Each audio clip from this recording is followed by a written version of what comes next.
Jim was great, by the way. Yes, he's awesome. All right, welcome in. It's Wednesday.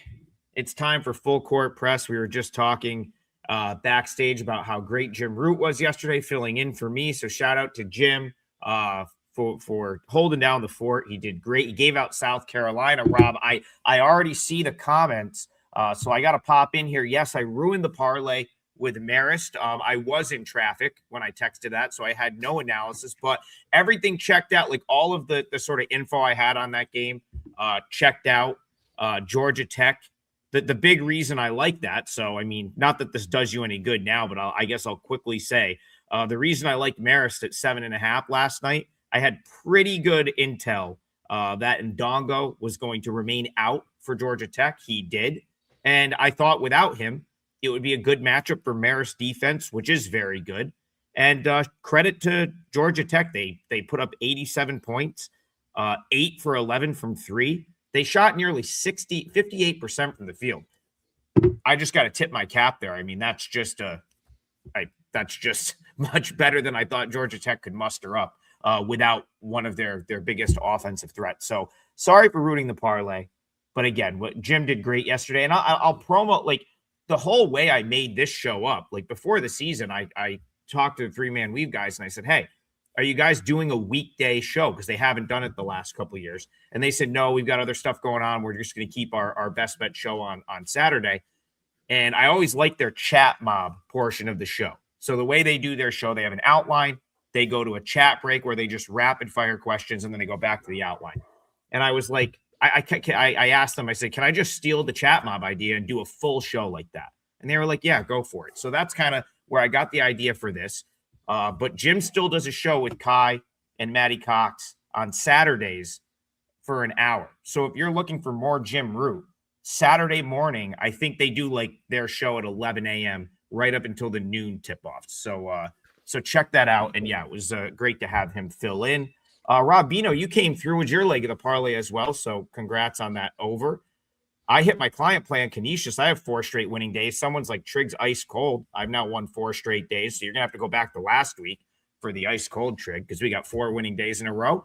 And we're going to try to do it again here today. So, Rob, welcome in, and I think we should kick off with Vandy Memphis. This feels like the biggest game of the day. Yeah, it probably, I mean, for what it's worth, there's 3 teams in college basketball out of the Power 5, or whatever you want to label them as, Power 4, Power 5, it doesn't matter. Vanderbilt, Oklahoma State, and Michigan, where through 10 or so games this season, I think I have been extremely impressed and maybe surprised by their offensive output. Oklahoma State was not this type of offensive team for the last couple of years. Michigan scoring 100 a night. You're like, who the heck is that? And maize and blue, that's Michigan now. And Vandy has just been an offensive juggernaut all season long. And I don't want to sell them short because going through their numbers this morning, they've been solid defensively too. I'll start with this. The strength of schedule is certainly in favor of Memphis as of this point. However, Vandy's played VCU, St. Mary's, and SMU in 3 of their last 4, not exactly slouches, and come through with huge wins over all 3. Really not even close. Vanderbilt now is still undefeated. Offensively did the job when you can line up and play St. Mary's and score 96 on a neutral. That's a big deal. So I find it hard to see Memphis containing Vanderbilt here today, despite the fact that Memphis has the home floor. Vandy, not necessarily a team that's been in a lot of true road games so far this season, UCF. Aside from that, all neutrals in home. So it'll be a different deal for Vandy to go on the road, play Memphis here, but I don't see their offense being stopped, Adam. That being said, the Memphis side, as I mentioned, good talent, strong schedule, have not come up big in hardly any of these games other than Baylor, where they beat Baylor. Otherwise, they're losing to every team in Vandy's weight class that they've played. Kind of hard to make the case for them here to go ahead and win this game. Vanderbilt sort of has the Memphis option covered, where Memphis, generally speaking, would like to outrun you, outscore you. Not going to be the case against Vanderbilt here. They just have shot makers. I was going through their numbers early this morning. They've shot 50% or better in like 7 games already, Vandy has. And they're holding opponents to 75 or less in 8 of those 10. That combination is really, really good. I find it hard to poke a weakness in Vanderbilt so far. We'll see if on the road against a team like Memphis that can hit the glass, that can play up tempo, et cetera, et cetera. But I just think Vandy's got enough on their resume right now to show that they can handle this. 2 things I looked at, their team total, because I really would rather focus on their offensive prowess rather than try and lay 8 points on the road. 82.5 seems like a very doable number in a game that won't be played in the half court for the most part, won't be played at a snail's pace. As I speak, Adam, we see a universal jump in this number to 9.5. Vandy has now flown from 7.5 all the way to 9.5.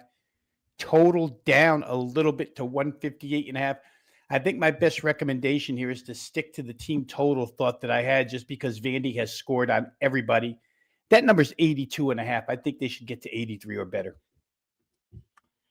Yeah, that move toward Memphis, I think they had that there was a couple guys, at least one, and I'm just trying to go back into my notes, that was questionable tonight for Memphis. I wonder if that move suggests that I believe it's Julius Thedford that missed the last couple games. So I wonder if he remains out for Memphis, or it's just a move toward a very good Vanderbilt team. Rob, I think I owe Penny Hardaway an apology. I have been critical of him in past years, not so much this year, but I've been critical of his coaching skills, and I owe him an apology because, yeah, he might not be the guy that's gonna like X and O you to death or draw up a play or have some like crazy schematic advantage against you. But like, there's so much more to coaching these days than just that. And I think Penny Hardaway does everything else really well. In terms of like the guys he brings into the program, the fact that he's loved in that city, gets his team motivated. I see the chat talking about his record as an underdog is very good. His teams always seem to get up for the big game. I know that wasn't the case over the weekend, but I didn't watch a ton of that game, but I think Louisville didn't miss against Memphis over the weekend to just blow them out of the gym. Going back to a point that you made, that would be my main concern here for Memphis, and that's their inability to likely get a bunch of transition points in this game. Vandy's just not going to turn the ball over. That they're such a good ball handling team. They don't turn it over.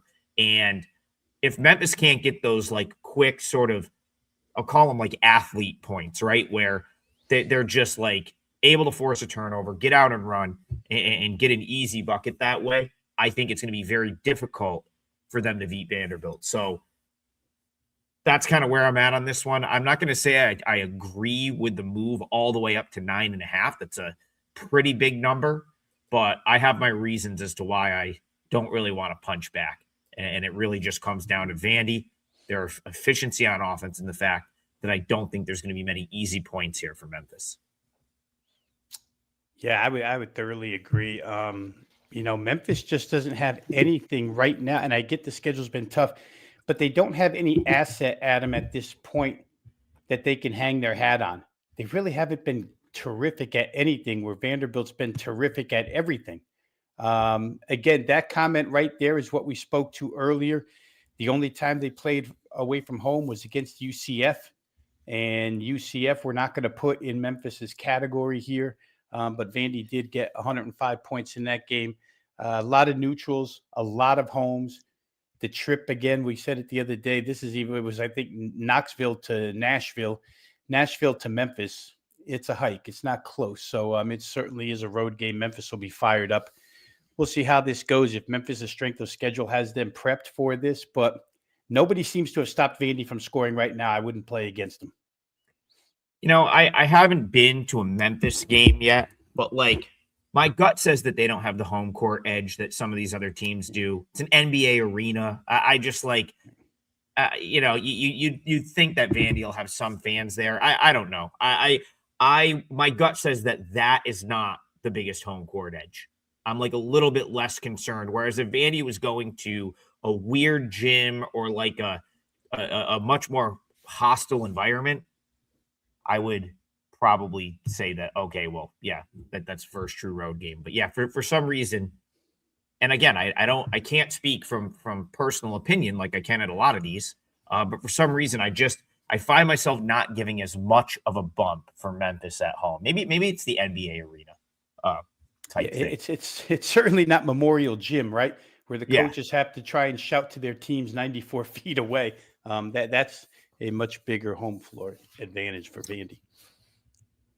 Really good point. I wish I didn't lose the comment here because I thought this was like a really good point.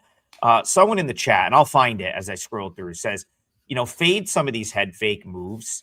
I've seen more of that in college basketball than ever. It's part of the reason personally I'm like trying to bet a little bit later in the day.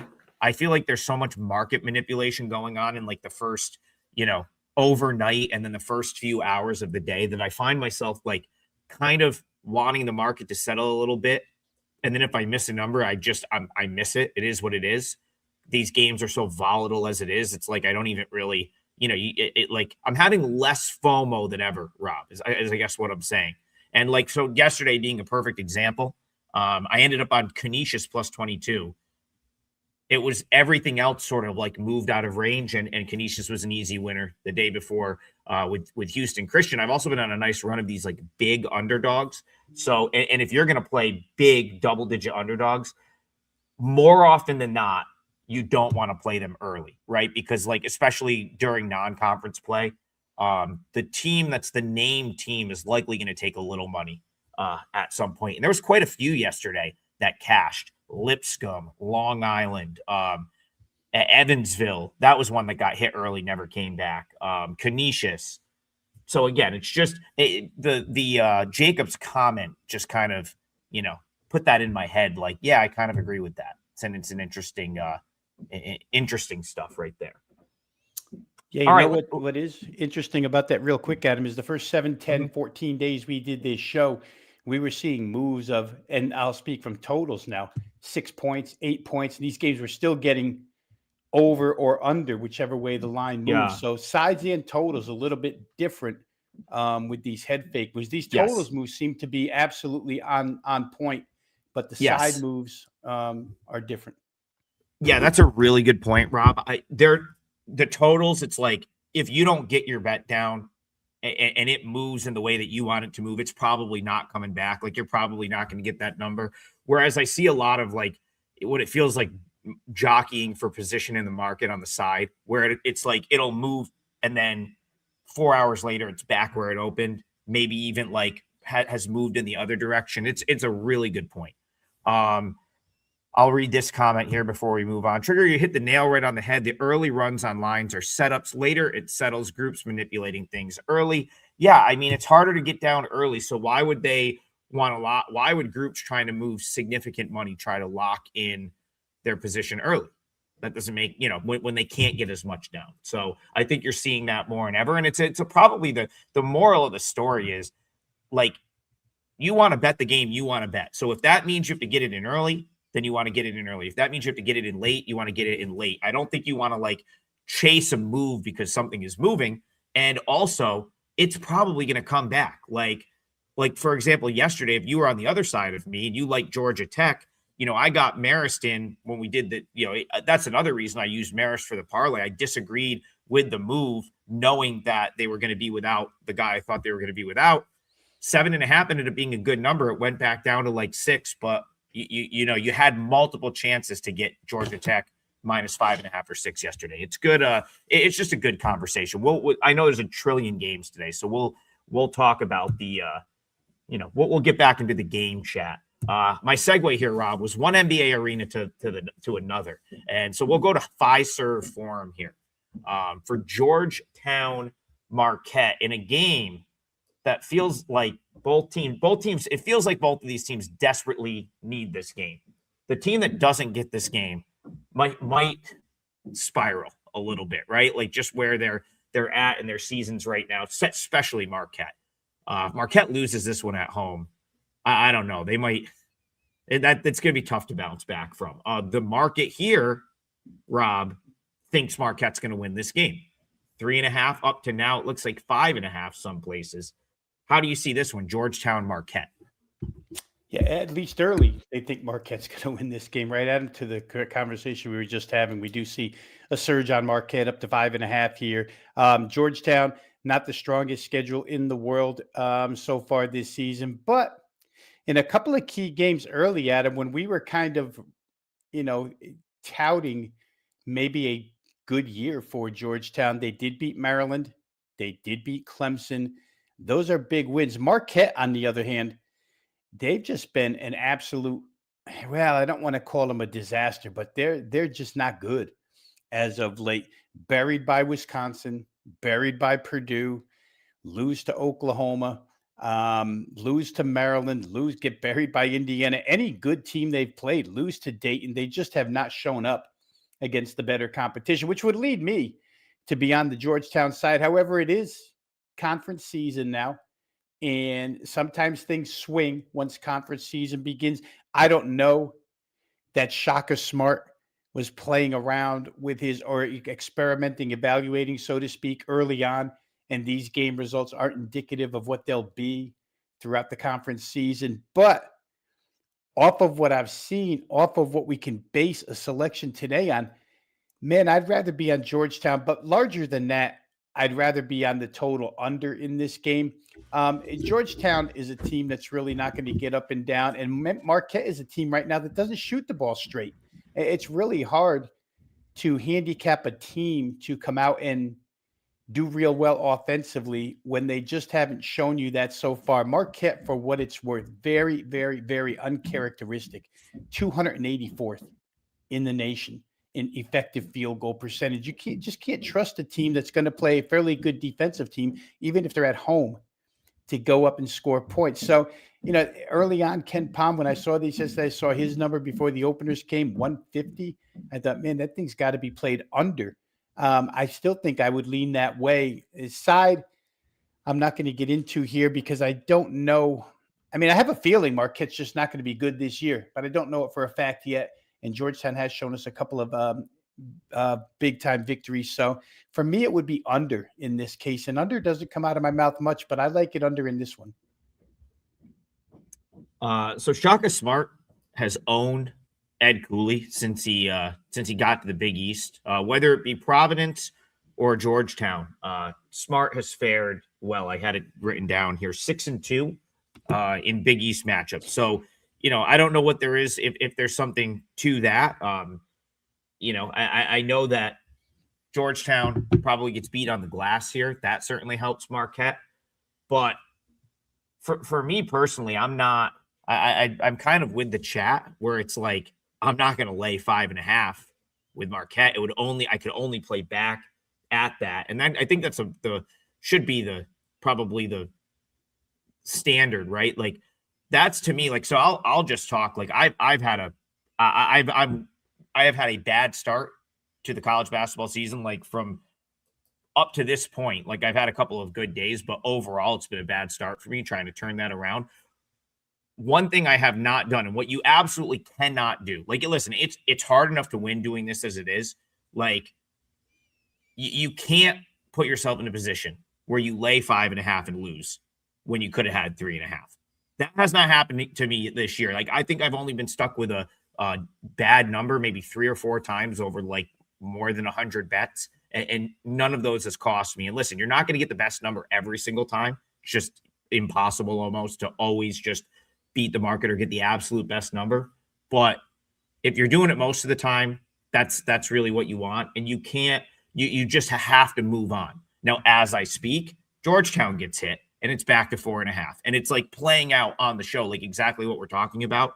If you like Marquette, I see that, oh no, I'm sorry.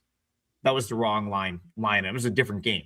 But there is still 4.5. So the point is, like, not even really worth talking about Marquette at this point for me, because there's no way I would ever lay -5.5 when I could have had the opener. So I guess if you like the number, Georgetown, but there's some matchup advantages here, in my opinion, for Marquette.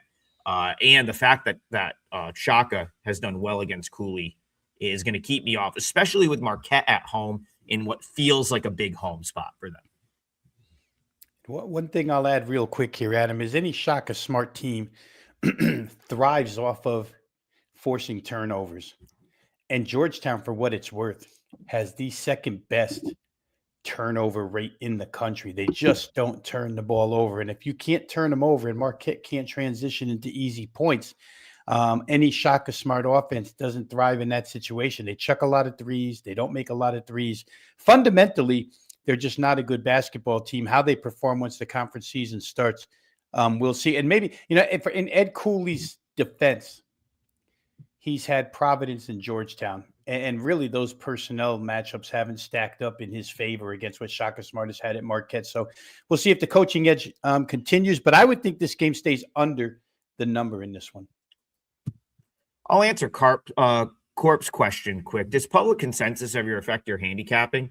For me, not really. Not at this point. The reason being, like now in football, I'll definitely take it into consideration when I'm betting a football game because the handle is so much bigger, right? So it's like when you're dealing with like NFL type handle, then yeah, like you're going to have to start taking public perception into the equation because the line is going to be probably shaded more so in that direction.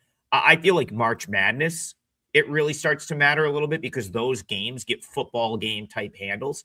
But at this time of year, like, public perception, I don't think is going to really have much bearing in, let's say, Arkansas State, Texas State, like, something like that. What, like some of these other games, like they're just not getting the handle, in my opinion, for the public to really matter. And the books, if they get burned on like the public, like loading up on one side in, let's say, Siena, Vermont, like something that's on extra board, they're just not taking enough money on it for them to even care. So I would say more to answer your question, no, unless it's like the feature matchup where it's like a top 10 matchup and that maybe it's like Big Monday, Rob, right? Like where there's not many games and you've got this like a big time standalone game out of like the Big 12. And then that's what everyone is looking at for the night. Other than that, my answer to that question is no. I don't know if you want to throw something on that too. I'll just say real quick, as an everyday bettor for, I've been in this industry since 1992. So 33 years worth of kind of what you would call professional betting. And one thing I had to learn, Adam, was when, and every bettor who's in this 365 days a year, making wagers, you run into a cold streak. And one thing I had to learn is that when you run cold, I would kind of start to be affected by line moves. If I like the other side and I see the game move, I'm like, damn, I'm wrong again.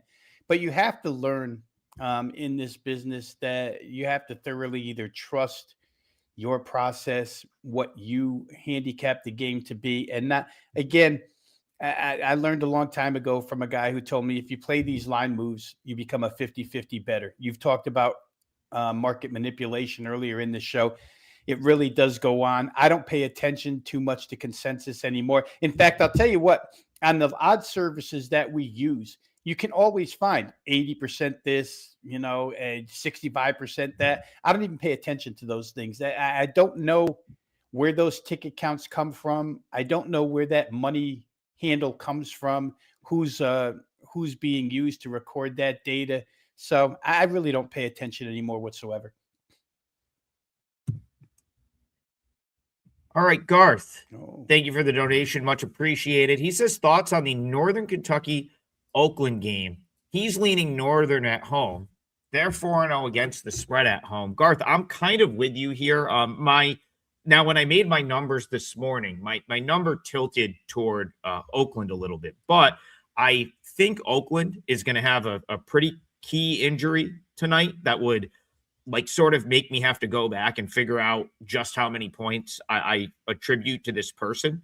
And if that's the case, I might be on Northern Kentucky with you. I think it was minus. I don't know if you have a number for this one right there, Rob, but I believe it was 1.5 earlier when I saw this. And I just want to, so the just trying to find my injury notes are all over the place. Real quick, yeah, while you look at open 3 Yep. and it's down to 2.5. Okay, so I believe Northern Kentucky is a slight favorite, right? Is that what you have right there? Yes. See, now that makes sense. Like, if there was no injuries in this game, that move would make sense. Like, I would, if Oakland +3, I would expect that to move back toward pick, because I think in most people's power ratings, you're probably almost everyone's going to have Oakland a little bit higher. I would say most people don't attribute a ton of home court to Northern Kentucky, though Garth makes a good point that they have covered every spread at home this year. But it looks like Nassim Mashhour is going to be out for Oakland, and that was something I jotted down as being a pretty key injury for them. One of their 6'6" kind of, I think he kind of plays at the 3 a little bit. But in a game that you got two teams that are kind of similar, both play zone, both kind of like, I feel like they're almost somewhat not mirror images of each other, but it's weird. A lot of those teams in the horizon are very constructed, very similar. I don't know what there is to that. Maybe they all get together before the season. They're like, we're going to build our teams all the same way. But that to me, them having to go on the road, being down a starter, I kind of looked at that game and said, Northern Kentucky, this is probably a good spot for them to get another win. And they have been good at home. So Garth, I'm not going to bet against you. Not something that's made my card yet, but I did have Northern Kentucky jotted down as an option. Rob, do you have anything side or total for Garth? I would agree with it. Northern Kentucky for a couple of reasons. And I would almost, in fact, I've looked at Northern Kentucky's team total here. It's interesting to me that Darren Horn, a longtime college coach, has picked this year to decide that he's going to run. And their tempo numbers are way up this year, especially on the offensive end. They go quick. There's some differences here, though. Northern Kentucky, very good at forcing turnovers. Oakland does not force turnovers. We often talk about Greg Kampe and these funky types of zones that he'll throw at teams. All that aside, they haven't stopped anybody from shooting well this year. They give up threes. They give up twos. Where Northern Kentucky's at least they force turnovers. The other side does not. You're at home. You can force some turnovers. It's going to be a fast-paced game. And the last thing I'll say here is when you were talking about these two teams playing zone, teams get off shots very, very quickly against Oakland, which plays into Northern Kentucky's hands. They want to get up and down the floor. They want to shoot quick. They want to score quick. NKU, on the other hand, they slow people down. The transition defense has to be very, very solid if you believe in the analytical numbers, which say that they force teams into the 344th slowest average length of possession. So you come down against your Oakland, you come down against Northern Kentucky. There might not be a lot of quick, easy looks. There will be on the other side. The other side forces turnovers. They shoot it well. A lot of the offensive numbers are mirror images. I don't know. You're at home only laying 2.5. To me, it seems like Darren Horn, unlike a lot of coaches that will take their personnel and jam the square peg into the round hole because they play a certain way. It seems like Darren Horn has taken this personnel and play to their strengths and gone with an up-tempo style this year. So I would like that side under a 3-pointer, only laying 2.5. I also think their team total might get up and over. Yeah. So the player in question, Mashhour, got hurt in the game. So I actually had Oakland 2 games ago when they played Toledo, and I think he got hurt around the 6-minute mark, or that's when he maybe left the game.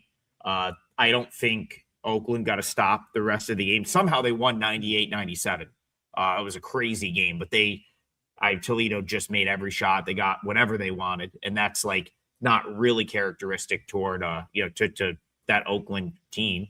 And the last time out for them without him was probably their worst game. Well, I would say losing to Eastern Michigan is probably worse, but just 63 points against Northern Iowa last time out. So, Garth, I'm not going to disagree with you. I think you're probably looking at the right side with Northern Kentucky right there. Oh, I got a. Oh, we'll get to a couple here. So, Steve, I'm going to go to this one first. He says, well, Steve, I'll come back to your other one, but I see you agreeing. So Shane says Arizona State plus 8.5 is a lock. Is a look. Sorry. Yeah, we don't say lock on the show, Rob. Nothing's a lock. We know that. That's right. Is a look. I watched every possession of that UCLA Gonzaga game over the weekend, and there was UCLA playing more zone. I thought they might do that. I had UCLA plus 10 in that game. I ended up pushing. I felt like I deserved to win. I feel like if they knock down a free throw or two at the end, they're going to cover that 10. They came back to, I believe, take a lead, tied or in the lead with like maybe 10 minutes to go in that game. Point is, I feel like this sort of zone that Mick Cronin has now played pretty much since the Washington game is been good for them. It worked against Oregon. It worked against Washington. And it really like did work against Gonzaga, even though they lost the game by 10. Like they, for the most part, held their own with Gonzaga and, got enough stops to get back in the game. And that game, like, listen, Donovan Dent missed like 5 foul shots. Billadou missed a foul shot. Like the way that game played out at the end was just, a couple possessions here or there. Gonzaga hits a big shot and suddenly they're up 10. Point is, I was very impressed with UCLA. And I look at this Arizona State team and think that, like, if UCLA comes out and plays defensively like they have the last couple games, plays like they did against Gonzaga, goes to that zone and forces Arizona State to shoot a lot of outside shots and threes, that's a favorable situation for UCLA. So the number might feel big, but I actually would look the other way. I'd be looking at the Bruins right here, and I may lay it with the Bruins. Because I just think that if Arizona State can't solve this sort of new zone that they're playing, that might be a double-digit Bruins win. How are you seeing UCLA Arizona State tonight, Rob? Well, I'll say this as somebody as well who saw the Gonzaga UCLA game the other day. The problem for UCLA obviously was the Gonzaga bigs. EK went crazy in that game. Huff was very good as well. They just couldn't handle him. And on the other side, maybe Billadou missed a free throw, but Billadou was keeping them in the game for quite a while, hitting threes, scoring like crazy. He was upset a couple times when he thought he was fouled, maybe. So they played well enough. To your point, they were in that game almost the entire way. And Gonzaga stretched it out in the end to get that 10-point victory. I think it was even more than 10 at one point. UCLA knocked it down a little bit. But I still don't – we've talked about him a lot. Donovan Dent, I still don't think he's being utilized the right way on this team. You have to let him at Billadou. To me, in that game, Tyler Billadou just needed somebody to help. And we'll see if that develops with UCLA. But the point here is that I don't think they're going to have Arizona State's got size in that starting front line, but it's not EK and Huff. Those two guys are pretty special offensively. And I don't see that from Arizona State. ASU's been a solid 3-point shooting team for most of the season.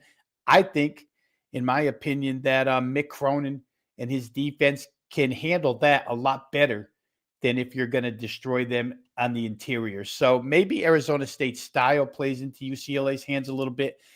I would say I don't trust their offense enough to lay it with them at this point in time. I really need to see a secondary scorer here that's going to come through night in, night out. Billadou is, without question, the lead guy on this team. So we'll see. I think it might be too much for me to lay. I certainly don't want to take it because I don't think Arizona State has the assets that Gonzaga had on the interior, and Gonzaga had a rough time on their home floor with UCLA. Could get high scoring here, Adam. We'll see. I mean, Mick Cronin's known for defense. Bobby Hurley's team pushes pace and shoots. We'll see. But I don't have a real good feel side or total here. Yeah, I went back to my notes and had Maui Rims with a question mark next to Arizona State being the 22nd ranked 3-point shooting team in the country, 39.2%. Of course, they had the benefit of playing 3 games out in Maui where every shot went in. So, do what you will with that. I would agree. So, first of all, great point on EK. Not only did he was making impossible shots. Yeah. Guys were hanging on him in the lane. And he was like finishing high off the glass with like two dudes hanging on him. It like he closed out that game for Gonzaga, like so impressive. And, I think the final score is deceiving right there. I felt like UCLA pretty much hung with them every step of the way. For whatever reason, Cronin wants Donovan Dent to be like a point guard, like a true point guard. And that's like, I don't think that that's his bet. Like, I think you just have to let him ball out, like kind of like New Mexico did, where it was like, you give him free reign. Just let him go do whatever he wants. Like that's how he's going to be at his best. But, last game, 10 assists, that's great. But kind of like you're saying, I don't think they're getting the full Donovan Dent experience right now, which is a problem. You made another point that I think is probably what decides this game and what also would tilt it into the favor of UCLA is that, like, right now, UCLA can't rebound at all. Like, and that's another area where Gonzaga just ended up asserting themselves and pushing that lead out to 10. UCLA can't get a board to save their lives, and neither can Arizona State. So it's like, if Arizona State can't take advantage of what's clearly UCLA's biggest weakness right now, that's a little bit of a concern to me. But the great equalizer there might be the point spread, Rob. And so who knows? 8.5, definitely a bigger number, but I don't know. I'm still a believer in this UCLA team. Probably more than most. And it looks like this is another one that opened 9.5 down to 8.5, coming back to 9 places. So we will see. Yeah, real quick to All your right. point, Adam. Yeah. I don't know who the analyst might have been. Don McLean that night. I forget who it was, but he actually made the point to what you were saying. He says, you know what Mick Cronin wants for Christmas right now? He wants a defensive rebound. They could not get one in that game. It was crazy. Yeah, and you could argue that, like, the playing that zone makes it a little bit tougher to get rebounds. Like, it's going to be harder for them to rebound out of a zone, but that should be. I'll tell you what, that team should be a lot better than they are. But I always think Cronin is slow rolling everyone with the way he complains and the way he's like, it's like I want to know how much of this is like an act goes in. He's like, we just don't, So you bring up his quotes all the time. They're out of control. I mean, so part of me thinks it's like, he's putting on a show, kind of like last year, but who knows? All right, Steve, I'll go. We'll talk about this one. Huge game for Siena tonight. I can't remember the last time that they sort of had a non-conference game of this magnitude. Probably because they haven't really been good in a while, like this good. I think 9-2 is their best start through 11 games in a very long time. I don't have the, and so you got to take some of that with a grain of salt. Like there was better Siena teams that just played some power conference teams early and didn't start 9-2. But the Saints 9-2. Their 2 losses on the road to St. Bonaventure, which is like not a bad loss, and they lost their big to a concussion in that game, and they really needed him in that game. And then the game I went to earlier this year, where Cox from Colgate banged a 50-footer to win at the buzzer from half court. The only 2 losses for Siena this year. Now, you could argue that the schedule has been quite easy of late. Bunch of games that they should have won and did, either at home or down in DC as part of like an MTE. So there's those 2 things. Vermont is probably their toughest opponent. No, not probably. Vermont is their toughest opponent since the Colgate Bonaventure games were back-to-back earlier this year. I can tell you from experience that Burlington is a very tough place to go and play and get a win. I can also tell you that Siena is getting healthy. They should have Tasman Goodrick back here, and Riley Mulvey, who was the 7-footer that they got from Iowa, a little gift from Fran McCaffrey. He's a local guy that went to play for Fran, and when Fran went to Penn, they kind of worked it out so he could come home and finish his career at Siena. He was the guy that got concussed in that Bonaventure game, and that's where Bonaventure crushed Siena, was at the rim. They really needed him in that game. He's going to travel. I don't know if he's going to play tonight or not, but the fact that he's making the trip is encouraging. And the other thing is, I mean, Vermont is probably not going to test you at the rim like a team like St. Bonaventure would. And, Casman Goodrick, he actually did come back for the Niagara and Canisius games, played limited minutes. But if he's back to his full sort of 30 minutes a game, he's going to be one of the better players in the conference this year. So all of those things make me think that there's a positive outlook here for Siena, but this is still Vermont. It's still in Burlington, and that's still a very good Vermont team. So, Steve, I don't know. This is as a fan, I mean, I can't wait to watch this game. But man, I don't know if I want to go against Vermont on their home court. Small gym, should be a great atmosphere.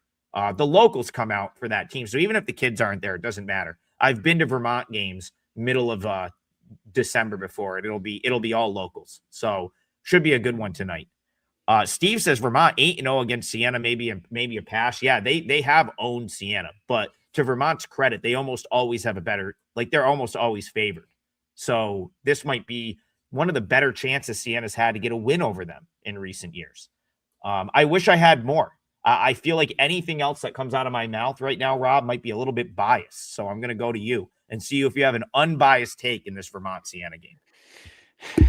I don't have an unbiased take, but at 10:42, I'm going to go ahead and get my parlay leg out of the way here, Adam. Unfortunately for us here, it does appear as if I'm having a little difficulty with the current odds screen. See if I can pull it up. But my choices were plenty today of which game. I really wanted to state the obvious and play South Florida, Alabama over the total to Alabama. And obviously Nate Oates probably wants to put the assistant Brian Hodgson in his place. I could see it happening. There's been some movement towards South Florida. Second look was towards a Cincinnati team total for what it's worth against Alabama State. Shook that off and went with one of the highest ones on the board, but I can see Will Wade and company putting 100 on Texas Southern tonight. Texas Southern, again, we talked about Johnny Jones, and we talked about a lot of SWAC teams that just play these ridiculously hard non-conference road schedules. Johnny Jones, to me, seems like he was the inventor of this. His team paying the price, obviously, in a big way, just getting slammed every time they take the floor against teams. Gave up 109 to Vanderbilt. Just recently gave up 89 to Nico Medved's Minnesota team, lose by 36 in that one. That came off the heels of a couple of home games and back to the road. Here for NC State, and you have to tread somewhat lightly and treat these as situational games. For NC State, there's a game with Mississippi on deck, which could be taken a lot more seriously than this one is going to be taken. However, NC State's also off of that overtime loss to Kansas, where Will Wade's not a guy to play 36 minutes and take the foot off the gas. Their team total here is 96.5. I need 97 to win this one. I'm pretty positive they're going to hang 100 on Texas Southern here, which is really defenseless to stop NC State in anything they want to do offensively. And what makes it worse is that team's average possession length against Texas Southern, it's the second fastest tempo in the country. That's exactly what NC State wants to do, upscore. I could consider isolating it, Adam, and trying to play a first half team total with NC State. I'm not going to argue anybody off of that. If you fear that NC State's going to let off the gas last 6-7 minutes of the game and put the reserves in and maybe not score as much, that's certainly a route to go. Those numbers aren't as readily available. Otherwise, I would probably use that. Like for myself, I would probably bet that. But for purposes of the show and numbers that are universally available, I'm going to play NC State team total over 96.5. We're going to need 97 to get there. But again, it looks like a game where Will Wade's team is going to get to 100. And maybe they get free pizza or donuts or hot dogs down there in Raleigh if the team gets to 100. I'm not sure. Yeah, free cookout maybe. Yeah, I don't know. Yeah. That was sorry, I just want to make sure I got the number right. So you're going NC State team total. And what was the number you got it at again right 96.5.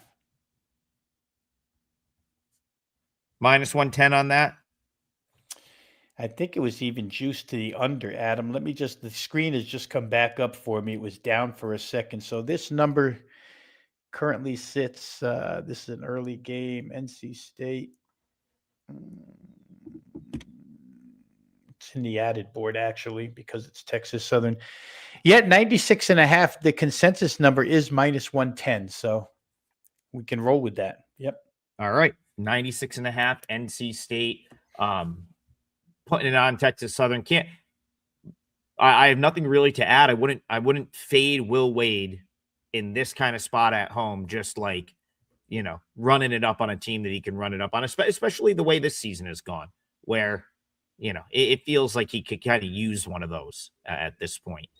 Going back to that Siena game for a second, I mean, listen, Vermont their home court edge is not big enough for this to just steam into oblivion. Like, if Siena, I mean, I see Siena +3 some places. I don't think Vermont is better than Siena this year. I want to make that point very clear. I would say that these two teams are probably pretty equal right now. I think Vermont is the best team in the America East and what is going to be a down America East this year. So remember, go back to last year. Like, Vermont took a pretty big step back last season. And my gut tells me that they are the best of a worse group this year, and they maybe get a little love for that. So yeah, I mean, if that's going to keep steaming, I'll take a stand and say, like, I would punch back as soon as Siena 3 or better is probably a decent bet there, because those two teams are.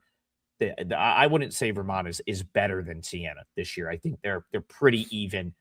Both have redeeming qualities, and Goodrick back and being healthy is massive for Siena. So, but I'm not going to put that in the parlay. I'll find something else. We still have 12 minutes. I'm kind of mulling over like what I want to use for the parlay leg. I am locking stuff in later by design right now. It's worked for me. So I don't have any client plays locked in just yet. That's why I don't have a client play to give you just yet. But we got 10 more minutes. I'll have one ready to go. Let's see. Let's go back to the chat. Actually, this is an intriguing game. I feel like we should hit another Big East contest. Xavier Creighton. A couple weeks ago, Rob, I would have said, "Oh, these two teams, they're both a disaster. Like, I want no part of either." But I've got to be honest. I'm kind of impressed with what Richard Pitino has done of late. I feel like he is from where Xavier was the first couple weeks of the season to what they've looked like the last couple times out. Like, just tip the cap to Richard Pitino. I feel like he's come a long way with this team already in a year where it's kind of known, like, that they don't have a ton of talent. Like, I feel like he's almost alluded to it being more of a rebuilding year. But I'm almost willing to say Xavier is a little bit of ahead of schedule at this point. All of a sudden, with the way they've played the last month, and Creighton is, I don't know, man. The Creighton could be bad. Like, they could just be bad. They've looked awful. So Creighton Xavier, believe this is at Cintas Center. What do you make of this matchup? Yeah, I think honestly that they haven't gotten beyond, and I'm speaking of Creighton here, they haven't gotten beyond the losses of Kalkbrenner and Ashworth, the two who carried the team last year, right? Point guard and center. It's like Coach McDermott just can't find solid replacements, or at least I shouldn't say solid, because those guys were, Kalkbrenner's in the NBA contributing. Ashworth was an excellent college point guard, ball handling and three-point shooting, etc. They just haven't found those elements yet, where, as you said, we have talked about Xavier quite a bit on this show, and Richard Pitino has made headway with this team. The win over Cincinnati was big. The win over West Virginia was big. The close call with Georgia. I remember we had that team total for Georgia in the parlay that night. They had 52 at half or something crazy, and Xavier came out and played excellent D in the second half. So they've certainly made their way through. It's hard to back Creighton at this point in time. Again, I think that the head coach here is still trying to find the right pieces in the right place, the right rotations, etc. Where I think you said that maybe Pitino's a little ahead of schedule right here. I can go along with that. for Creighton, I just want to point out some numbers. What's generally a great shooting team, and it looks to me, Adam, that the Oregon game becomes more of a mirage than reality for Creighton. Again, it was a tournament game where you're playing a bunch of games in a very few days. Oh, those shouldn't even count. Yeah. Syracuse's loss to Iowa State shouldn't count. Yeah, that was ridiculous. Same thing for the Creighton Oregon game. And so if you erase that from their ledger this year, you don't find much to stand on. And the point I really want to make is Creighton, generally you can count on them as an efficient offensive team, and it's just not the case this year. Just not efficient from anywhere. Xavier, 3.5-point favorite. It seems weird to see them in a favorite role in a Big East game this quickly, but the change has been rapid. So I could only look at Xavier in this game. Yeah, I think that's probably the one thing that's maybe off-putting is like, okay, you know, the pendulum has it swung too far? Now suddenly Right. Xavier's going to have to lay multiple possessions. You know, Xavier kind of had, if you look at their season to this point, the Santa Clara game was the one that, like, if you're like a Xavier fan or supporter, you look at and you're just like, I can't believe we got run out of our own gym. I think the game was like a pick, maybe like -1, -2. Got absolutely destroyed by Santa Clara. The following game, they lost to Iowa, but that final score is deceiving. They played long stretches of that game that were like pretty impressive. Like Xavier looked much better, even though they ended up losing by 19 on the road to Iowa. Like, not a huge deal in my opinion. Iowa's very good. Since then, the only loss was the Georgia game, which might as well be a win, right? Like they were 10, I think they were a 10.5-point underdog. They end up losing a game by 1. Terrific game, neutral court. Turn around and knock off West Virginia a couple days later. So it's like, you know, got a win over Cincinnati, destroyed Missouri State last time out.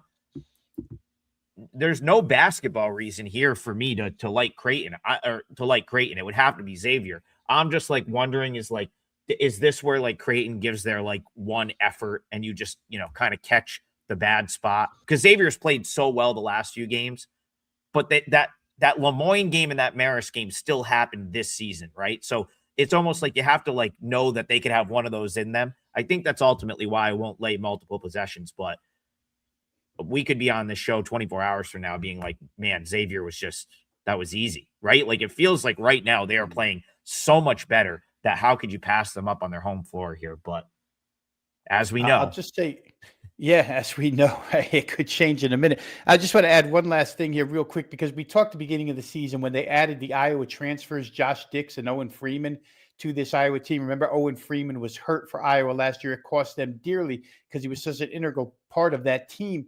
He's done nothing for it. It's almost as if they don't know how to use him. I expected him to be some type of offensive force now that he's healthy, and it hasn't worked out. So again, Coach McDermott has some personnel things that they just haven't worked out yet. Yeah, I mean, there's times I'll point back to they played a couple of Summit League teams earlier in the year, got totally like I think it was at South Dakota, like crushed them on the glass. Like that, those are just things that you would never expect the Creighton teams of the last few years to ever have those types of issues, right? Right. Just like and so yeah, you're talking about Kalkbrenner, generational talent for them. Will go down as one of the best players in the history of the program. Ashworth was fantastic since he showed up there. So yeah, this could be a transition type year. It is a transition type year because Alan Huss is going to be that coach, right? So it's like, right, you know, is this the kind of wheels fall off type thing, and then McDermott kind of steps away, and then Huss gets to sort of, you know, build the team the way he wants to the next year. Who knows? But yeah, I couldn't take Creighton here. It would have to be Xavier or pass. All right, we've got about 5 minutes left. I guess I have to take a stand here, Rob, and lock this this parlay down. I'm gonna lay the 8.5 with UCLA. I have not played it for clients yet, but I really think that I'm just a believer in Cronin. I think he comes out and makes things seem so much worse than they are. This is still a team. Donovan Dent's still going to be a really good player. I know they're still figuring out how to use him, But I mean, there was times last year during his tenure at New Mexico where he straight up just took over a game. Like, that's going to happen at some point. Donovan Dent didn't just get worse, right? Like, he's not a worse. He didn't just magically become worse. He's just trying to figure out where he fits into what's much more of a system than playing for Richard Pitino at New Mexico was, where he just had basically free reign to pull up from 30, to, drive into the lane into 3 guys and just make a play. And he doesn't have that freedom at UCLA, but it doesn't mean that they're not going to figure that out. You talked about Bilodeau. He was dealing with injury at one point. He certainly seemed back against Gonzaga. I like the zone. I think it's going to, kind of present some challenges for Arizona State in this matchup. And I don't think Arizona State, even though they are a good 3-point shooting team, is going to be a top 20 3-point shooting team this year. Like, I looked at that roster. I don't know that they've got the shooters to stay in the top 25 nationally 3-point shooting. I think some of that was those nice, soft, friendly rims in Maui. I don't know if the rims at Pauley Pavilion are quite as friendly. So this tick down, I didn't really agree with that move down to 8.5. So I'm going to lay it with UCLA. I was very impressed with them against Gonzaga, and I just think they're better. And I think their defense can put the clamps on Mo Odom. And if they can do that, Arizona State might have a hard time scoring, and you might see UCLA pull away. So we'll go UCLA minus 8.5 for the parlay. Yeah, I will say I happened to catch that one game on the neutral where Mo Odom just went absolutely berserk. I forget who it was against, but he had, it was 30 plus. It was in Maui. Rob, crazy. I mean, I might be shooting 50% from 3 in Maui, the way some of those shots were going in. I lost one of the Maui Invitational games. I think Texas hits like 16 or 17 threes. Like, what has Texas done since that tournament, right? Like, right. I mean, just every shot going in. See, Seton Hall couldn't miss a shot. I mean, that team, it's just, so I wonder, you play 3 games there and you're playing 3 games against quality competition. Listen, like, that might inflate your profile a little bit. And Arizona State played extremely well during their time at that tournament. So I just think Arizona State's a little bit inflated. And I still think UCLA is legit, even though they maybe haven't been to this point. And if you're going on the road and you run into a legit team like UCLA and they play the way that they're supposed to play, I feel like this could be a double-digit final. So, yeah, I'll lay it with the Bruins. Real quick, just to give you the numbers fast before. Mo Odom made 15 threes in that tournament. He's made 5 since. Yeah, he's a